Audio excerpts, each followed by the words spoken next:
needs a bath.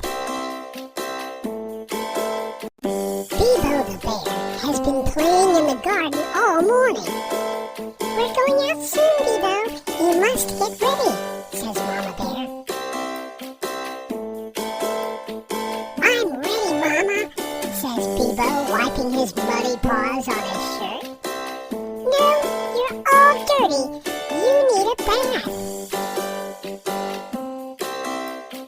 BIBO thinks baths are a waste of time. I just like baths, he says, stamping his muddy feet. BIBO, you need to get clean, says Mama Bear. Why? BIBO protests as Mama Bear runs the bath.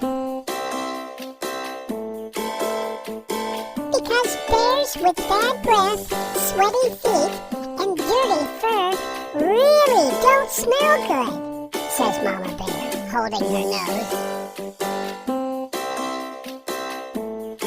Mama has filled the tub with lots of bubbles and a brand new bath toy. Surprise! Oh, wow! BIBO plays and splashes and makes bubble beards. He is having such a fabulous time. BIBO, I think you're done, Mama Bear says and chuckles loudly. All right, Mom, but I think I love baths now, BIBO says as he finally comes out of the bathtub.